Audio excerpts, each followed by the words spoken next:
نفسي بنور من فؤادي حينما رددت. Bismillahirrahmanirrahim. Assalamualaikum warahmatullahi wabarakatuh. Alhamdulillahirabbil alamin. Wassalatu wassalamu ala asrafil anbiya'i wal mursalin wa ala alihi wa ashabihi ajma'in, amma ba'd. Sahabat Lentera yang dirahmati Allah Subhanahu wa taala, kembali lagi bersama saya Reza Fastabiqul Khairat dalam kajian singkat kitab Hadis Arba'in karya Imam An-Nawawi. Pada pertemuan kali ini kita lanjutkan pembahasan kita.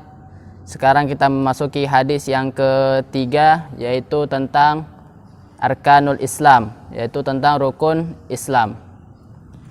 Bismillahirrahmanirrahim. An Abi Abdurrahman Abdullah bin Umar bin Khattab radhiyallahu anhuma qala sami'tu Rasulullah sallallahu alaihi wasallam yaqul bunyal islamu ala khamsin syahadati alla ilaha illallah wa anna muhammadan abduhu wa rasuluh wa iqamis shalah wa ita'iz zakah wa hajjil bait wa shaumir ramadan. Rawahul Bukhari wa Muslim.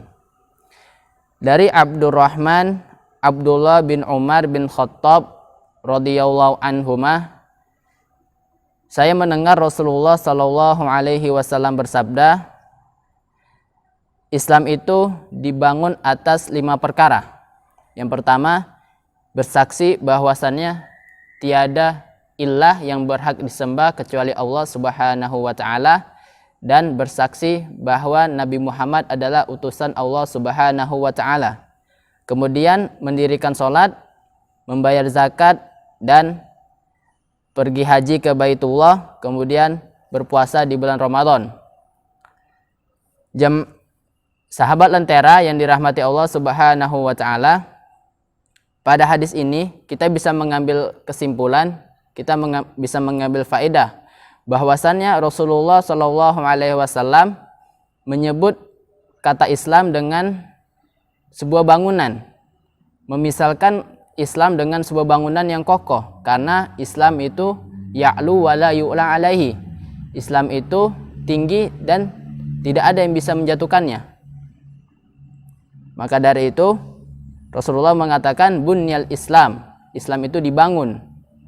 Kemudian yang kedua, syahadat la ilaha illallah dan syahadat Muhammad Rasul Allah, bersaksi bahwasannya tiada ilah yang berhak disembah kecuali Allah dan Nabi Muhammad adalah utusan Allah. Syahadat ini adalah hal yang paling mendasar dalam Islam.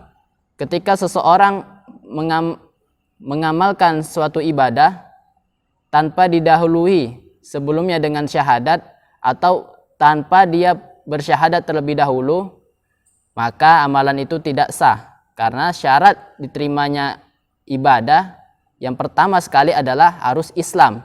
Baru Allah akan menerima, Allah akan menganggap ibadah kita itu diterima di sisinya.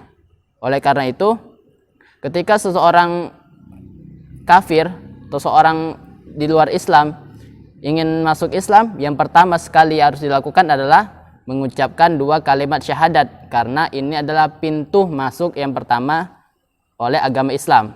Baru setelah itu dia melakukan sholat dan melakukan ibadah-ibadah yang lain.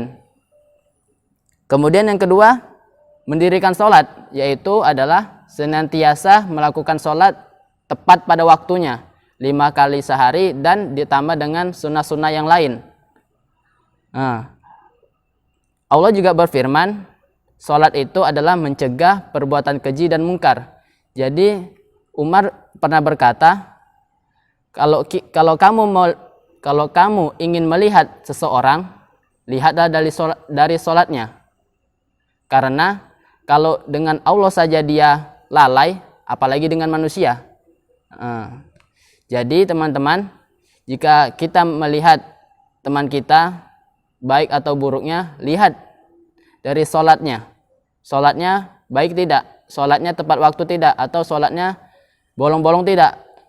Kalau sholatnya baik, insya Allah sahabat kita itu baik. Sahabat lentera yang dirahmati Allah. Kemudian yang ketiga, menunaikan zakat. Menunaikan zakat ini adalah membayar atau mengeluarkan harta-harta kita yang mampu kita keluarkan untuk dibagikan kepada orang-orang yang berhak, yang lebih membutuhkan. Zakat yang wajib, yang setahun sekali yang sering kita lakukan adalah zakat fitrah, yaitu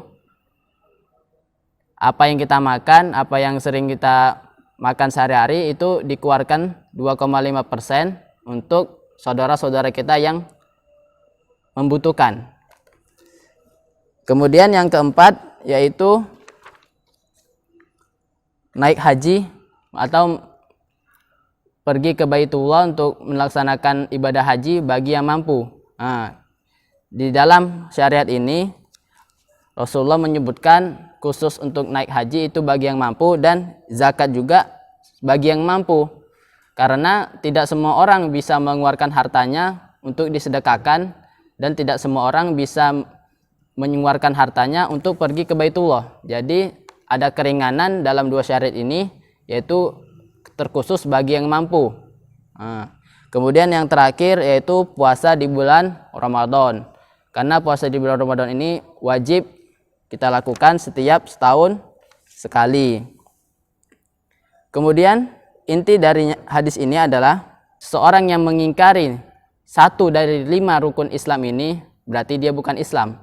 Atau seseorang yang tidak mempercayai satu dari rukun Islam ini berarti dia dianggap kafir. Seperti orang yang meninggalkan sholat secara sengaja, maka ulama sepakat orang itu kafir. Akan tetapi kalau ia mempercayai tetapi dia melalaikan, maka dia hanya disebut fasik, orang-orang yang melakukan dosa. Demikian sahabat lentera yang dirahmati Allah, mudah-mudahan kajian kali ini bermanfaat. Assalamualaikum warahmatullahi wabarakatuh.